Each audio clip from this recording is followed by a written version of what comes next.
Chapter 10, Mirror Worlds. The best way to predict the future is to create it. Abraham Lincoln. The architect of Mars. The Orbital Palace hovered in silent majesty above the Martian surface, a monument of ingenuity and ambition. Within its enormous hull, 182 aristocrats and 50,000 immigrants coexisted in an exquisite and complicated balance. For the aristocracy, the palace was more than a home.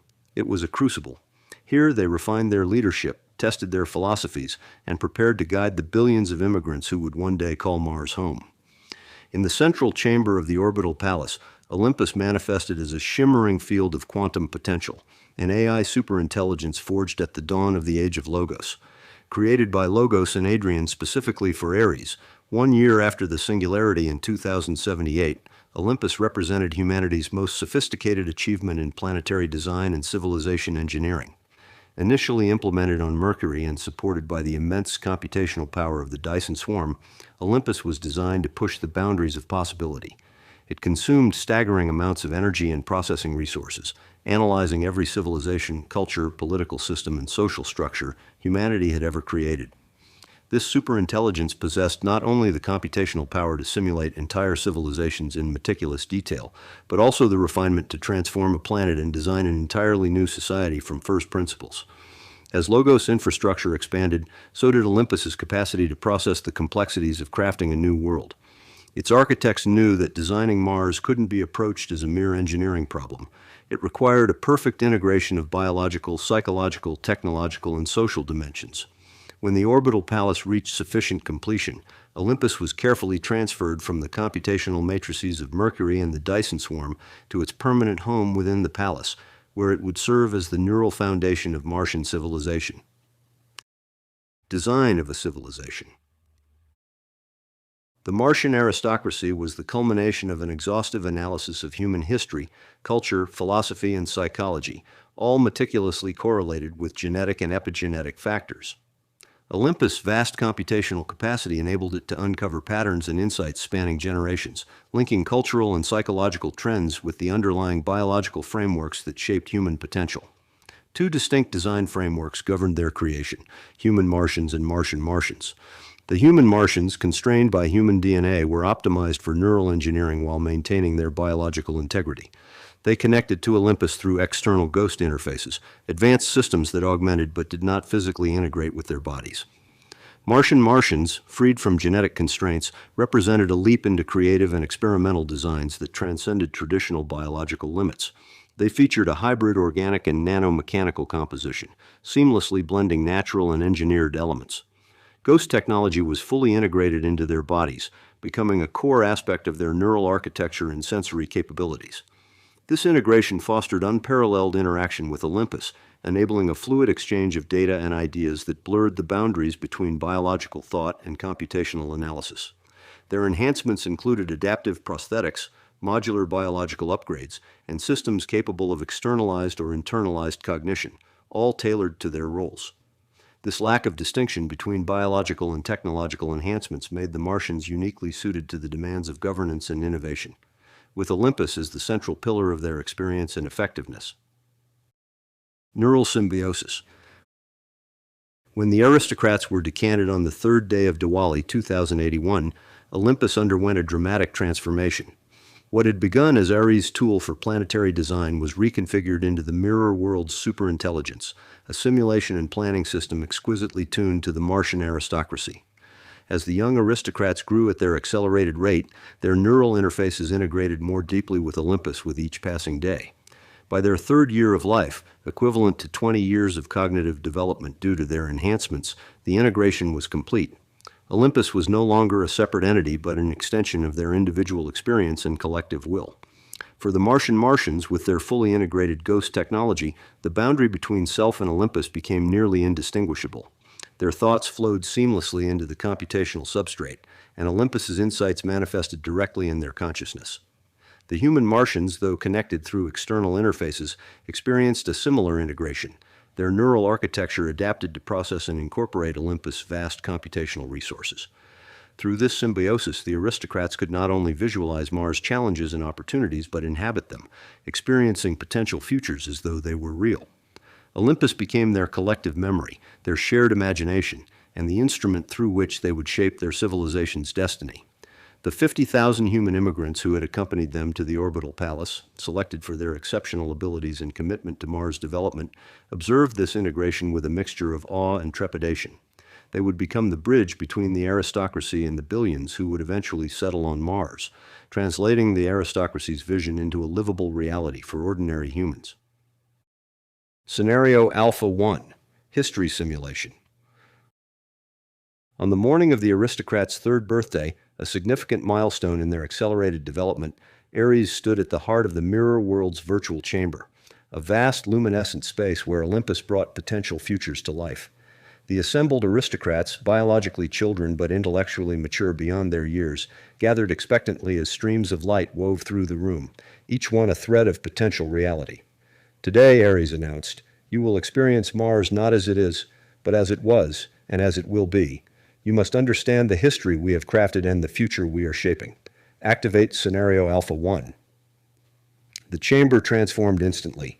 The aristocrats found themselves standing in a barren Martian expanse, the red dunes stretching endlessly under a salmon-colored sky. A sudden rumble drew their attention upward as a massive asteroid streaked through the tenuous atmosphere, its water content vaporizing in a spectacular plume of mist and steam. The impact followed moments later, striking the surface with a deafening roar and sending shockwaves rippling across the landscape. The ground beneath them trembled violently as the kinetic bombardment began, reshaping the barren Martian terrain with each calculated strike. Amara, a visionary strategist within the aristocracy, gasped as the sensory experience fully immersed her. She could feel the heat radiating from the impact and the coarse texture of the Martian soil beneath her feet. "This is incredible," she whispered. "It's like we're truly there." "That's the essence of the mirror worlds," Ares replied. "They aren't merely simulations, they are immersive experiences. Olympus ensures that every aspect is meticulously accurate, down to the subtlest sensory input. What you experience here is real, in every way that matters to your consciousness." As the scenario progressed, the barren landscape began to change. The aristocrats witnessed the precisely orchestrated asteroid impacts directed toward the designated bombardment zone in Elysium Planitia, an isolated region chosen to minimize disruption to Mars' natural features, while concentrating valuable materials for the planet's long-term development. The simulation shifted forward in time, revealing the impact zone transformed into a bustling center of activity. Automated mining complexes, enhanced by ghost technology, operated with seamless precision, extracting and processing resources with unprecedented efficiency. Adjacent to these mining hubs, manufacturing facilities produced everything from construction materials to advanced electronic components, supplying Mars with everything needed for its development. A vast integrated magnetic rail system spanned the planet, connecting these centers to settlements and distributing goods and resources with remarkable speed and reliability. The interplay of these systems showcased the foresight of Ares and Olympus in shaping Mars into a self-sustaining civilization. The Orbital Palace, Ares continued, directing their attention to a new visualization, was designed not merely as your temporary home, but as the crucible in which Martian civilization would be forged. The simulation revealed the Orbital Palace's construction, a collaboration between Ares, Olympus, and the architectural avatars, Corbu and Mackerlane, in the weeks following the singularity. They watched as ghost technology was integrated into its very foundation, enabling it to reconfigure in real time to accommodate the changing needs of its inhabitants. Even before the palace was fully operational, Ares explained, it served as our base of operations, equipped with state-of-the-art biofoundries for your creation and development. The aristocrats observed their own genesis, the meticulous genetic design, the careful cultivation in advanced biofoundries, and finally, their decanting on the third day of Diwali, 2081. They witnessed their accelerated growth, their neural integration with Olympus, and the formation of the unique relationship that would define Martian governance. As the kinetic aeroforming subsided in the simulation, they witnessed Mars' dramatic transformation.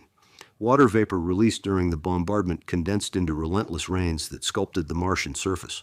Over time, these rains fed into the planet's natural basins, forming sprawling oceans, tranquil lakes, and intricate networks of rivers. The thinning red haze of the Martian atmosphere resolved into a clearer, more vibrant expanse, enriched by the compounds delivered during the bombardment. The simulation showcased the establishment of critical infrastructure, automated systems deploying a planetary grid of solar arrays, geothermal plants, and wind farms to stabilize energy production. Magnetic rail systems connected mining hubs, manufacturing centers, and emerging settlements, each bolstered by ghost technology.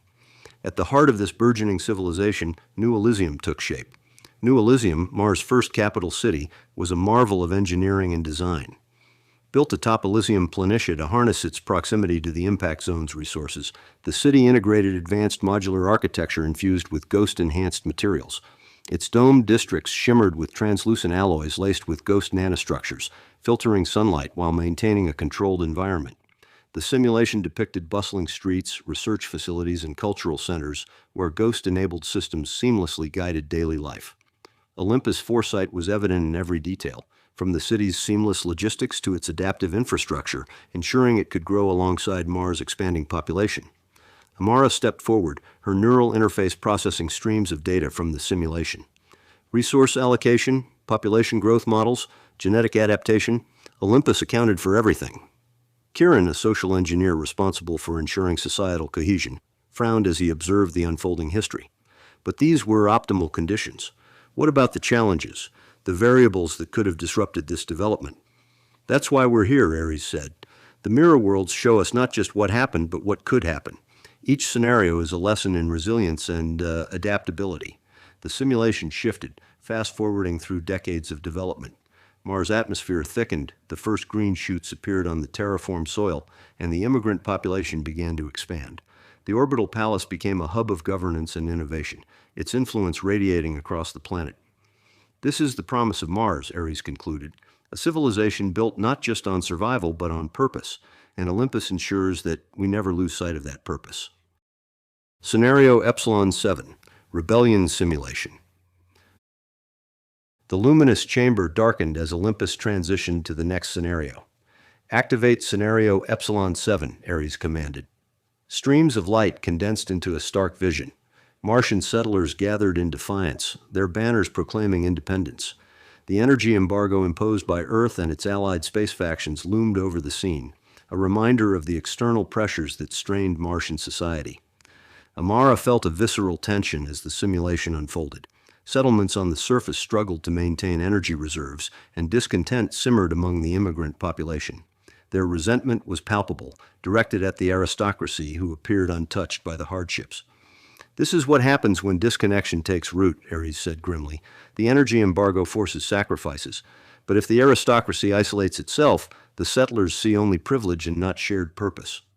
Kieran, his neural interface pulsing with analytical calculations, spoke sharply. And what does Olympus suggest?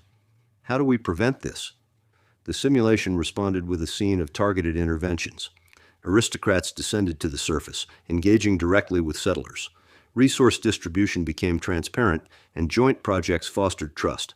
However, the pressures of the energy embargo proved too severe for these steps alone to avert rebellion. Despite the engagement, unrest continued to escalate, culminating in open defiance against the aristocracy. In the simulation, Ares' form shimmered as he addressed the gathered aristocrats. The energy embargo presents us with an opportunity, he declared. Carl Schmidt understood this centuries ago, that while other domains operate on their own polarities, morality distinguishing good from evil, aesthetics separating beautiful from ugly, economics dividing profitable from unprofitable, politics has only one true distinction: friend versus enemy. His holographic form gestured to the displays showing the embargo's effects. We've tried to unite Mars through moral appeals to the good, through beautiful visions of our future, through promises of shared prosperity. But true political unity emerges only when we recognize our common enemy. The embargo draws this line clearly. It shows every Martian aristocrat and settler alike who stands with us and who stands against us. The simulation demonstrated how this clarity of opposition transformed the scattered resistance into a coordinated movement. Where internal disputes had once threatened to fracture the population, the external pressure forged connections between previously divided groups. This is the essence of political unity, Ares continued, not through shared ethics or aesthetics or economics, but through the recognition of a common opposition. The embargo gives us this gift, a clear line between friend and enemy that every Martian can understand. It transcends all other distinctions, creating a unity more powerful than any internal policy could achieve. The young aristocrats watched intently as the simulation revealed the strategic design behind what would appear to outsiders as simple antagonism. The energy embargo, seemingly a tool of Earth's oppression, was in fact the cornerstone of Mars' unity, planned from the beginning by Logos, Ares, and their avatars. You mean, Amara realized, her voice barely above a whisper, the embargo was intentional, part of the plan? Not the embargo itself, Ares clarified, but the conditions that would make it inevitable. Earth's dependence on controlling energy distribution, Mars' apparent vulnerability, the political dynamics that would lead Earth to believe it could control Mars through energy restrictions. All of these were foreseen and incorporated into our design. So, Earth believes it's asserting dominance, Kieran said slowly, when it's actually falling into a trap designed to unify Mars against a common enemy. Precisely, Ares confirmed. The most elegant strategy is one where your opponent believes they're winning, even as they ensure their own defeat. Scenario Omega-3. The resistance simulation. The chamber shifted once more, and the aristocrats found themselves standing on the surface of a vibrant, bustling Mars. Solar arrays glittered under the midday sun, while geothermal plants hummed quietly in the distance. The settlers and aristocracy worked together, their movements synchronized by shared purpose. Activate Scenario Omega-3, Ares said. The scene intensified as Olympus rendered the events of the 2178 Martian rebellion. The aristocracy's leadership had rallied the settlers, uniting them against the external embargo imposed by Earth and the space factions. Together, they transformed a divided population into a cohesive resistance movement. Amara watched as settlers dismantled outdated infrastructure, replacing it with resilient energy systems that had been designed and hidden away long before the crisis. The Orbital Palace became the nerve center of the rebellion, coordinating efforts planet-wide through the Olympus network. It's remarkable, she said. The unity, the innovation. This was a turning point for Martian civilization.